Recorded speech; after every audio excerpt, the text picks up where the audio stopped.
दोस्तों स्वागत है आपका एग्ज़ाम कैलिबर यूट्यूब चैनल पे। और आज की जो ये वीडियो है, आज हम लोग बात करेंगे कि जेपीएससी के लिए नोट्स कैसे बनाएं। देखिए, notes banana is a very important, है ना। मुझे भी कई बार अभी बहुत सारे मेल्स भी आए हैं, क्वेरीज भी आई हैं कि सर नोट्स कैसे बनाएं, है ना। खासकर वो लोग जिन्होंने जीपीएससी की तैयारी अभी अभी शुरू की है, फ्रेशर हैं, बिल्कुल कॉलेज से आए हुए हैं, उनको आइडिया नहीं है कि नोट्स कैसे बनाया जाए, क्योंकि एकेडमिक एग्जाम में अलग नोट्स बनते हैं और एग्जाम के लिए अलग नोट्स बनते हैं जो कॉम्पिटिटिव एग्जाम है।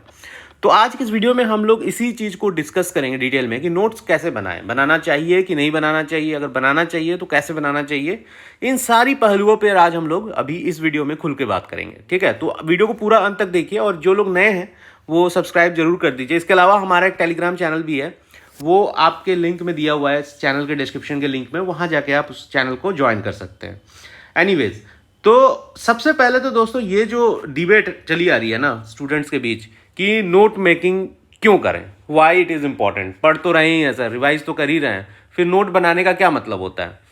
तो देखो, मेरा खुद का अगर ओपिनियन, क्योंकि बहुत से ऐसे लोग भी हैं जिन्होंने बिना नोट बनाए या बहुत मिनिमल नोट बनाए भी क्लियर किया है उन्होंने एग्जाम। ऐसा मैं बिल्कुल नहीं कह रहा हूँ कि हाँ नोट्स बनाना ही चाहिए। मेरे खुद के एक बहुत क्लोज दोस्त थे जिन्होंने नोट्स नहीं बनाया, बट वो यूपीएससी में आईपीएस पोस्ट पे सिलेक्टेड है ना, छत्तीसगढ़ कैडर में।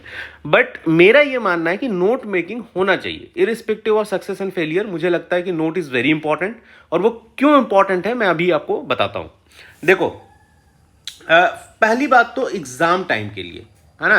आप नोट्स क्यों बनाते हैं? एग्जाम टाइम के लिए बनाते हो, ठीक है। अब एग्जाम की रिक्वायरमेंट समझो। एग्जाम की रिक्वायरमेंट ये है कि वहां पे एक क्वेश्चन दिया रहेगा, राइट। उस क्वेश्चन को विद इन टाइम फ्रेम, जो टाइम दिया हुआ रहेगा 30 मिनट 35 मिनट, उस 30 to 35 मिनट्स में उस क्वेश्चन के रिक्वायरमेंट को आपको पूरा करना है, इररिस्पेक्टिव ऑफ आप कितने नॉलेजेबल हैं, कितने ज्ञानी हैं, कितना ज्ञान है आपके पास। This doesn't matter. What matter is उस टाइम फ्रेम के अंदर उस क्वेश्चन के जो डिमांड है उसको आप पूरा कर रहे हो कि नहीं कर रहे हो। तो वो पूरा कैसे होगा? ऐसा तो नहीं है कि आपके अंदर नॉलेज भरा हुआ है तो आप तुरंत उसको कर देंगे। ये एक प्रोसेस है ना। प्रोसेस यही है कि नोट आप जब बनाते हो ना, तो उसमें आप सिर्फ नॉलेज गैदर नहीं करते हो, उसमें आप सिर्फ नॉलेज गैदर नहीं करते हो, उसमें आप नॉलेज को प्रोसेस करते हो और उसको कंप्रेस करते हो, उसको इस तरह से अपने दिमाग में सेट करने की कोशिश करते हो कि एग्जाम में अगर उससे रिलेटेड कोई क्वेश्चन आए तो आप उसको एक्टिवली रिकॉल करके उसको उस क्वेश्चन का आंसर दे सको, है ना। तो नोट का पर्पस बस इतना ही है कि ये नहीं कि नॉलेज इकट्ठा कर रहे हो, उस नॉलेज को इकट्ठा करते हुए भी अपने माइंड में। तो इसलिए नोट मेकिंग इंपॉर्टेंट हो गया ना, कि नोट का जो आपका ओरिएंटेशन है वो एग्जाम ओरिएंटेड होना चाहिए। वही मैं अभी बताऊंगा कि कैसे होगा वो, ठीक है। तो सबसे पहले एग्जाम टाइम के लिए आपके नोट्स जो भी होंगे वो एग्जाम टाइम के लिए होंगे। नॉलेज का कोई सीन नहीं है यहाँ पे, है ना। ये दिमाग में बैठा लीजिए कि जो भी नोट्स आप बना रहे हैं, this is for exam only. It will not give you very wise और नॉलेजेबल, ऐसा कुछ भी नहीं है ना। उस एग्जाम को क्वालिफाई करने के लिए आपका वो नोट्स है बस। सेकेंड है रेडी टू रिवाइज, है ना। कई बार होता है कि आपको, जैसे मैंने कहा कि ज़्यादा सोर्सेज फॉलो करने की जगह आप अपने उसी जो आपके सोर्स हैं उसको रिवाइज करो। तो जब आप नोट्स बनाते हो तो आप एक ही चीज़ को बार बार इजीली रिवाइज कर लेते हो। तो ये सेकंड रीज़न है नोट्स बनाने का। थर्ड है कि बेटर रिटेंशन जो है आपका वो बेटर होता है। जब आप नोट्स बनाते हो, उसको एडिट करते हो, उसको रिवाइज करते हो, तो आपकी जो रिटेंशन है ना उस चीज़ की, वो काफ़ी बढ़ जाती है। वो दिमाग को काफ़ी आसान होता है उस चीज़ को समझना, रिटेन करना और फिर एक्टिवली रिकॉल करना एग्जाम में। चौथा रीजन है कि आपको ये कॉन्फिडेंस देता है एग्जाम में। देखो, एग्जाम में कॉन्फिडेंस का भी बहुत बड़ा रोल होता है। एक बंदा जो एग्जाम देने जा रहा है उसको बिल्कुल कॉन्फिडेंस नहीं है कि यार मैंने क्या पढ़ा, इरिस्पेक्टिव उसने बहुत मेहनत करी है। लेकिन एक जो पर्सन है उसने मेहनत करी है, लेकिन उसको इस बात का कॉन्फिडेंस भी है कि यार मैं तो फोड़ दूंगा। तो कॉन्फिडेंस का गेम है। तो नोट्स आपको कॉन्फिडेंस देता है, ये बताता है कि हाँ आपने मेहनत करी है और आप इसमें सर्टेनली आप you will be able to write something good, है ना, कंटेंट में, ठीक है। पांचवा जो है वो है लर्निंग प्रोसेस। जब आप नोट्स बनाते हो, उसको एडिट करते हो, that means you somewhere you are learning the topic in depth. आप डेप्थ में जाकर उसके डायमेंशंस को एड्रेस कर रहे हैं, उसके चैलेंज के बारे में सोच रहे हैं, उसके चैलेंजेस से रिलेटेड जो मेजर्स हैं उसको आप वहाँ पे प्रोड्यूस कर रहे हैं, आप स्कीम्स के बारे में लिख रहे हैं, स्कीम के डिटेल्स के बारे में लिख रहे हैं। तो कहीं ना कहीं आप सीख रहे हैं, है ना। आपकी माइंड जो है, एक चीज़ याद रखिएगा कि ये देखिए, ये मैप मैंने बनाया है, ये लोगों को लगता है ना कि ऐसे हम लोग सीखते हैं लर्निंग, एक कॉन्सेप्ट, दूसरा concept, third concept, fourth concept, linear. ऐसा बिल्कुल नहीं है। ये लीनियर कॉन्सेप्ट बिल्कुल नहीं है। हमारा माइंड एक कॉम्प्लेक्स वेव की तरह सीखता है कि एक टॉपिक आपने यहां पढ़ा, फिर एक टॉपिक यहां, फिर एक टॉपिक यहां, और ये एक दूसरे को कनेक्ट करता है, तब माइंड रिटेन कर पाता है कि अच्छा पैसा मैंने पढ़ा तो वो पॉलिटी में पढ़ा, है ना। जैसे मान लो पैसा है, पैसा को आपने पॉलिटी में पढ़ा कि political as a political tool या political provision, but then again it's also connect to sociology, है ना। जब आप ट्राइबोलॉजी पढ़िएगा, ट्राइबल से रिलेटेड चीजें पढ़िएगा, तो वहां भी आ जाता है। फिर आपका ये इकोनॉमी में भी आ जाता है, सस्टेनेबल डेवलपमेंट में। तो इस तरह से आपका माइंड जो है ना, वो एक कॉम्प्लेक्स वेव की तरह काम करता है। लर्निंग जो होती है वो कभी भी लीनियर नहीं होती है, वो हमेशा कॉम्प्लेक्स वेव की तरह। तो जब आप नोट्स बनाते हो, उसको एडिट करते हो, तो आपको पता चलता है कि अच्छा ये डायमेंशन भी है, अच्छा ये डायमेंशन भी है, अच्छा इसमें ये भी ऐड कर सकते हैं, इसमें ये भी ऐड। तो आपका माइंड जो है उस चीज को काफी डेप्थ में जाके सीखने की कोशिश करता है।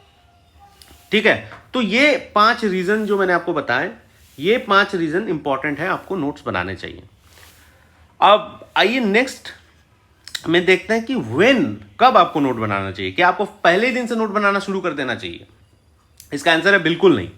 आपके नोट्स केवल और केवल 3 कंडीशंस में आपको शुरू करने चाहिए। पहला, जब आपका बेसिक्स क्लियर हो, आपने बेसिक्स पढ़ रखा है, अब आप बेसिक स्ट्रक्चर ऑफ डॉक्ट्राइन पढ़ रहे हैं और आपको यही पता नहीं है कि ये लेजिस्लेचर क्या होता है, एग्जीक्यूटिव क्या होता है, जुडिशियर क्या होता है ना, और या फिर बेसिक चीजें ही आपको पता नहीं है, तो बेसिक्स आपका कवर होना चाहिए। आपने एनसीईआरटी पढ़ रखा है, आपको बेसिक चीजों की जानकारी है। किसी भी सब्जेक्ट का नोट बनाने के पहले आपको ये दिमाग में बिल्कुल क्लियर रखना होगा कि आपके बेसिक्स जो हैं वो क्लियर हैं।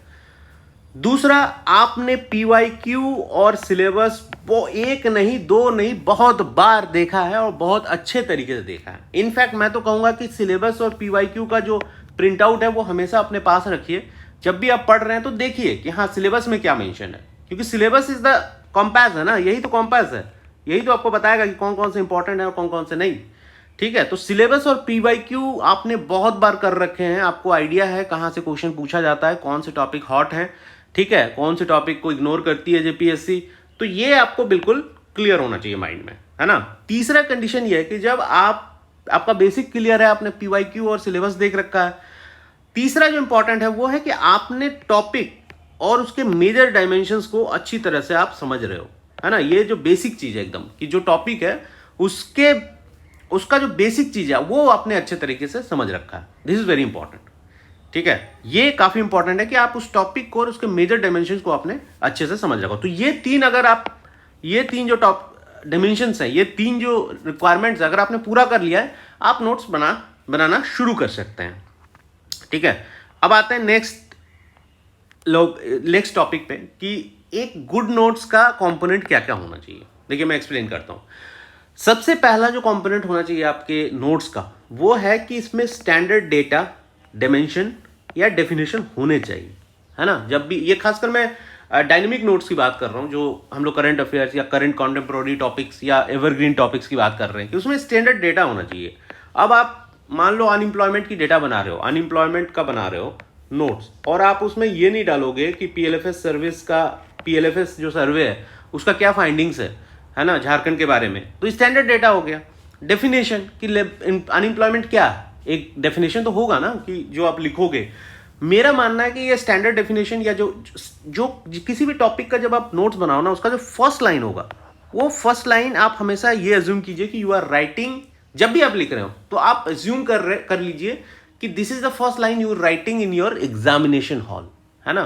फर्स्ट स्टेटमेंट जो होगा, फर्स्ट लाइन जो होगा किसी भी नोट्स का, वो बिल्कुल वैसा ही मिमिक करने की कोशिश कीजिए कि ये मैं पहला, यही मैं, जैसे आप मान लो अनएम्प्लॉयमेंट का नोट बनाया, आपने पहला लाइन ही ऐसा लिखा जो काफी इफेक्टिव है, तो आप जब उसको बार बार रिवाइज कर रहे हैं तो अनएम्प्लॉयमेंट से रिलेटेड कुछ भी अगर क्वेश्चन आया तो वहां पे वही आप पहला लाइन वहां लिखोगे, तो आपके माइंड को ये नो ब्रेनर है, आपका माइंड सोचेगा भी नहीं कि क्या लिखना है भैया, तुरंत अनएम्प्लॉयमेंट का वहां पे आ गया सबसे इफेक्टिव लाइन। तो इसीलिए पहला जो सेंटेंस होगा किसी भी टॉपिक के नोट्स का आपका, that should be very standard, that should be ready to मतलब रिमाइंड करने के लिए। ठीक है, तो इसमें स्टैंडर्ड डेटा होने चाहिए, डेफिनेशंस होने चाहिए और आपका डायमेंशंस कवर्ड होने चाहिए, ये तो होने ही चाहिए पहला।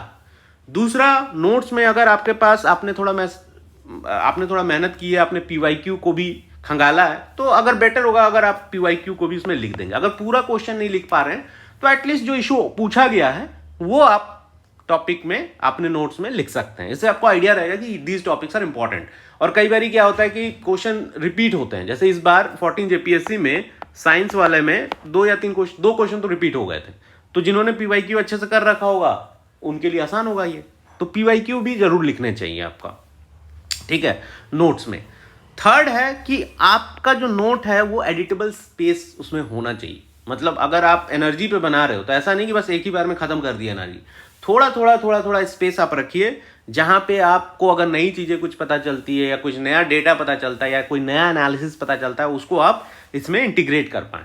तो इसमें एडिटेबल स्पेस, एडिटेबल होने चाहिए आपके नोट्स, चाहे वो आप ऑनलाइन बनाए चाहे ऑफलाइन बनाए, कुछ भी बनाए लेकिन एडिटेबल होना चाहिए आपका नोट्स, ठीक है। चौथा जो है वो है आपके नोट्स में माइंड मैप्स और फ्लो चार्ट जरूर होने चाहिए। क्योंकि देखो सिर्फ टेक्स्ट से नोट्स लिखना ठीक है, आप लिख सकते हो, बट मुझे लगता है कि माइंड मैप्स और फ्लो चार्ट्स अगर आप डाल दोगे ना तो that would be more relevant, that would be easier, है ना। इस तरह की चीजें आप जब माइंड मैप्स और फ्लो चार्ट यूज करेंगे तो आपको दिखेंगे। पांचवा है कि जहां पे कंपैरेटिव चीजें हैं वहां पे आप उसको कंपैरेटिवली लिखें। जैसे मैं आपको एग्जांपल देता हूं, 73rd एंड 74th सीए, है ना, कॉन्स्टिट्यूशनल अमेंडमेंट एक्ट जो है 73rd काफी हद तक सिमिलर है उनके प्रोविजंस। तो आपको इसको सिमिलर तरीके से, कॉम्पेरेटिव तरीके से लिखना चाहिए ताकि आप एक बार देखें और आपका रिवीजन हो जाए दोनों, आपको दोनों अलग अलग पढ़ने की जरूरत ना पड़े, ठीक है। इसी तरह से फंडामेंटल राइट्स और डीपीएसपी, है ना, ये भी टू सम एक्सटेंट कॉन्ट्रडिक्शन और सिमिलैरिटी है इसमें, तो इसको भी आप साथ में लिख सकते हैं। मतलब कुल मिला के आपका ये होना चाहिए कि कॉन्साइज होने चाहिए आपके नोट्स, ठीक है। आप पूरे डायमेंशंस को एक मतलब एक स्ट्रक्चर के अंडर डाल रहे हैं, ठीक है। उसके बाद है कि हमेशा शॉर्ट फॉर्म्स का यूज कीजिए और सिंबल्स का यूज कीजिए। जैसे ये यहाँ पे ये एरो देख रहे हैं, ये इंक्रीमेंट के लिए यूज कीजिए, और ये जो नीचे देख रहे हैं इसको डिक्रीज के लिए यूज कीजिए। तो इस तरह की चीजें आप यूज कीजिए ताकि आपका नोट्स जो हो वो कॉम्प्रिहेंसिव हो, स्ट्रक्चर्ड हो, और इसमें ज्यादा से ज्यादा कंटेंट को आप कम से कम चीजों में आप इसको इंक्लूड कर पाओ, ठीक है। ये आपके 5 एलिमेंट मुझे लगता है कि अगर आपके नोट्स में हैं तो आपका नोट्स बेस्ट नोट्स है। मतलब फिर उसको आप बार बार रिवीजन करेंगे तो आप एग्जाम में अच्छा करेंगे, ठीक है। अब आगे आते हैं कि टेक्निक्स क्या है, what are the techniques to make notes.